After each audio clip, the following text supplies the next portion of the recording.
মধ্যবিত্ত পরিবার বলে বিলাসিতা নয়, অযথা অপচয়ও নয়। সংসারে যতটুকু আছে তার মধ্যেই একটু বুঝে শুনে চলা, প্রয়োজন আর শখের মধ্যে একটা ভারসাম্য রাখা, আর প্রতিদিন একটু একটু করে সঞ্চয় করা। এভাবেই ছোট ছোট কিছু অভ্যাসের মাধ্যমে আমি আমার সংসারটাকে ধীরে ধীরে উন্নতির পথে নিয়ে যাওয়ার চেষ্টা করছি। বড় কিছু নয়, ছোট ছোট সঞ্চয় আর পরিকল্পনায় যে একটা সংসারকে অনেকটা এগিয়ে দিতে পারে, সেটাই আজকের ভিডিওতে তোমাদের সাথে শেয়ার করব। কয়েকদিন থেকেই কিন্তু আমার ফ্রিজে একদম কোনো সবজি ছিল না। আসলে বেশ কিছুদিন বাজার করা হয়নি, তাই সবজিও স্টোর করে রাখতে পারিনি। তাই আজকে সকালবেলায় ঘুম থেকে উঠেই প্রথমে সংসারের বাজারের একটা লিস্ট করে নিলাম। তোমরা তো জানো আমাদের সংসারে প্রত্যেক দিনের বাজার আমার হাজব্যান্ডই করে আনে, তাই ওকে হাতে বাজারের লিস্টটা দিয়ে বাজারে পাঠিয়ে দিয়ে আমি ভাবলাম বাজার আসতে যতক্ষণ সময় লাগছে ততক্ষণে সংসারে টুকিটাকি যে কাজগুলো আছে সেগুলো একটু সেরে নিই। কাজ করতে করতেই আমার আর শাশুড়ি মায়ের জন্য 2 কাপ চাও করে নিলাম। আমরা চা খেতে বসেছি, আর ঠিক সেই সময়ই হাজব্যান্ড বাজার নিয়েও বাড়িতে এসেছিল।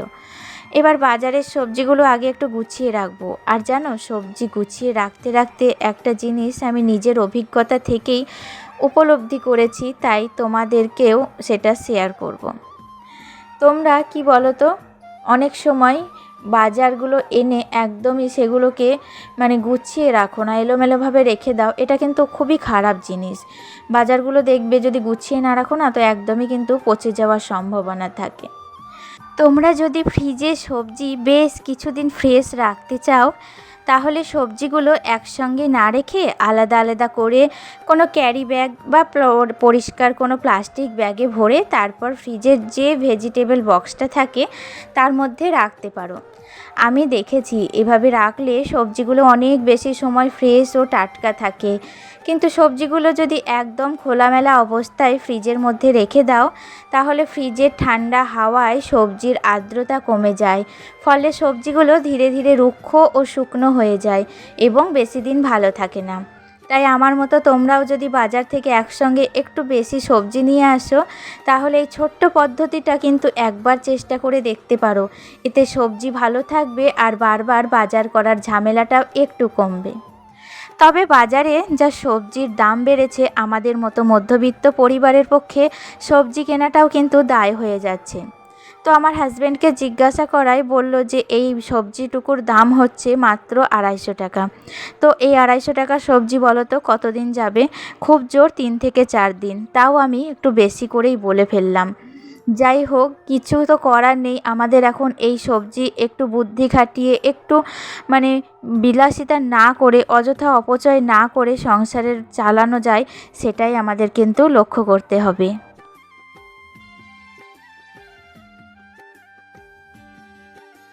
ছোট থেকেই খুব অভাব অনটনের মধ্য দিয়ে বড় হয়েছি, তাই আমি খুব ভালো করেই জানি অভাব জিনিসটা একটা মানুষকে কতখানি সঞ্চয় করতে শেখায়।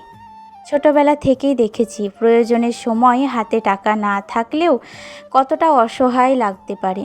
তাই হয়তো সেই অভাবই আমাকে শিখিয়েছে টাকা যতই কম হোক তার মধ্য থেকেই একটু একটু করে জমিয়ে রাখতে হয়। আর সেই অভাবের সংসার থেকে বড় হয়ে যখন বিয়ের পর নিজের সংসারে এলাম, তখন থেকেই চেষ্টা করেছি এই সঞ্চয়ের অভ্যাসটা ধরে রাখতে। আমি যখন বিয়ে হয়ে এই বাড়িতে আসি, তখন কিন্তু আমাদের বাড়িটা একতলায় ছিল। সময়ের সঙ্গে সঙ্গে নিজেদের সামর্থ্যের মধ্যে থেকে একটু একটু করে চেষ্টা করতে করতে আজ সেই বাড়িটাই দোতলা হয়েছে। আমার হাজব্যান্ডও কিন্তু তেমন কোনো চাকরি করে না, সামান্য টিউশনি পড়ায়। সেই টিউশনি থেকে যে টাকাটা আসে তার বেশিরভাগটাই সংসারের প্রয়োজনীয় খরচে চলে যায়। মাঝে মাঝে ওর কাছ থেকে যে সামান্য হাত খরচের টাকা পাই, সেটাও আমি খুব একটা খরচ করি না। নিজের কোনো শখের জিনিস কেনা, সাজগোজের জিনিস কেনা, এসব আমার খুব একটা হয় না। আবার আমার ছেলেকে কেউ যদি ভালোবেসে হাতে 2 টাকা দেয়, সেই টাকাটাও আমি অযথা খরচ করে ফেলি না। ওর জন্য কেউ জামা কাপড় কিনে দিলে বা কিছু টাকা দিলে সেটাও যতটা সম্ভব জমিয়ে রাখি। কারণ আমি জানি আজকে অল্প মনে হলেও এই ছোট ছোট সঞ্চয় কিন্তু একদিন সংসারের অনেক বড় কাজে লাগে। আর তোমরা তো জানো আমার ঘর সংসার একটু সুন্দর করে সাজিয়ে রাখতে আমার ভীষণ ভালো লাগে। তাই নিজের জন্য দামি কিছু না কিনে যখন একটু টাকা জমে তখন সেই টাকা থেকেই সংসারের জন্য টুকটাক কিছু জিনিস কিনি। কখনো ঘরের জন্য কোনো ছোটোখাটো জিনিস, কখনো সাজানোর কিছু। এভাবেই নিজের সংসারটাকে নিজের মতো করে একটু একটু করে সুন্দর করার চেষ্টা করি। আমার কাছে সংসার মানে শুধু অনেক টাকা থাকা নয়, সংসার মানে হলো যতটুকু আছে তার মধ্যেই বুঝে শুনে চলা, অপ্রয়োজনীয় খরচ কমানো আর ভবিষ্যতের জন্য একটু একটু করে জমিয়ে রাখা। কারণ আমি নিজের জীবন থেকে একটা জিনিস শিখেছি, সংসারে টাকা বেশি থাকলেই যে সব কিছু সুন্দর হবে তা নয়, অল্প টাকাকে কিভাবে সঠিকভাবে ব্যবহার করতে হয় সেটাও কিন্তু একটা বড় শিক্ষা। আর আজ আমি সেই ছোট ছোট সঞ্চয় আর নিজের সংসারকে ভালো রাখার চেষ্টার গল্পটাই তোমাদের সাথে শেয়ার করছি। আসলে আমি কিন্তু হাজব্যান্ডের পাশে দাঁড়াতে চাই, তবে আমি তো বেকার, তো ওকে কোনো কিছুই সাহায্য করতে পারি না।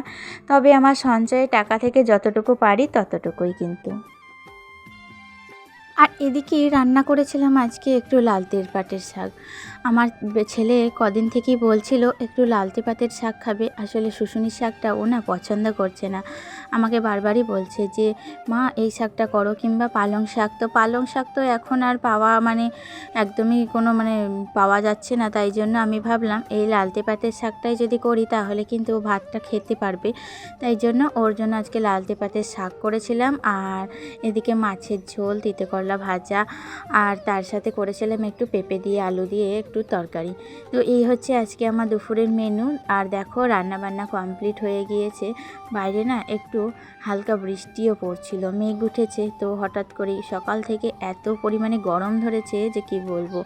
আর গরমে মনে হচ্ছিল যে বোধহয় জীবন আমার হাঁসফাঁস করছিল। তো বৃষ্টিটা হলো, তবে বৃষ্টিটা হয়ে আবার সাথে সাথে রোদও উঠে পড়েছে। আর এখন দেখো আমি কিন্তু রান্নাঘরটা একটু পরিষ্কার করে নিচ্ছি। রান্না করার পর রান্নাঘর যদি দেখবে পরিষ্কার পরিচ্ছন্ন হয়ে থাকে না, তাহলে একটা কি সুন্দর লাগে। মানে সংসারের সমস্ত কাজ হয়ে যাওয়ার পর যখন সংসারটা পরিষ্কার পরিচ্ছন্ন হয়ে যায় তখন সত্যি মনে একটা আলাদা রকম শান্তি কাজ করে।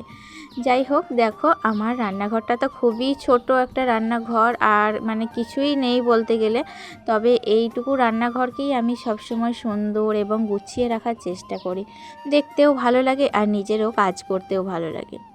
আর গ্যাস ওভেনটাকে আমি ভালো করে মুছে নিচ্ছি এখন। আমাদের যখন ওপরে টালি বসিয়েছিল তখনই সেখান থেকে কিছু টালি জানো তো বেঁচে গিয়েছিল। তখনই আমি কিন্তু এই যে রান্নার এই জায়গাটায় আমি একটু টালি বসিয়ে নিয়েছিলাম। তবে আমার ভুল হয়েছিল, আমি মানে সানসেটটাই বসাতে না একদমই ভুলে গিয়েছিলাম। তো সানসেটটাতে যদি কখনো সম্ভব হয় একটু টালি বসিয়ে নেব, নয়তো সবসময় রান্না করি তো গ্যাসের তেল চিটে মশলা সবসময় মানে পড়ে জায়গাটা একদমই বাজে হয়ে গিয়েছে। আর তারপরে বেশ কিছু কাচাকুচি ছিল বাড়িতে। ধরো আমাদের ছোটো বাচ্চা আছে যেহেতু এবং বয়স্ক মানুষ আছে, তো প্রত্যেক দিন কাচাকুচিটা মাস্ট আমাদের থাকেই। আর বাবুর জামা কাপড় তো প্রত্যেক দিনই কাচতে হয়। তো আমরা সবসময় কি বলো তো, জামা কাপড় আমাদেরও কিছু একটা থেকে থাকে। তাই এই রান্নাবান্না করার পর প্রত্যেক দিন কিছু না কিছু কাচাকুচি করি, হয় সকালে কেচে নিই, না হয় রান্নাবান্না করার পর দুপুরবেলায়। তবে রোদ করেছিল আবার বৃষ্টি হওয়ার পরে, তাই জন্য আর কোনো অসুবিধা হয়নি, হয়তো জামা কাপড়গুলো সবগুলোই শুকিয়ে যাবে। তাহলে চলো দিদিভাইরা, আজকের মতো এতটুকুই। আজকের মতো বিদায় জানাচ্ছি, দেখা হচ্ছে নেক্সট ব্লগে। তোমরা ভালো থেকো, সুস্থ থেকো আর নিজেদের খেয়াল রেখো।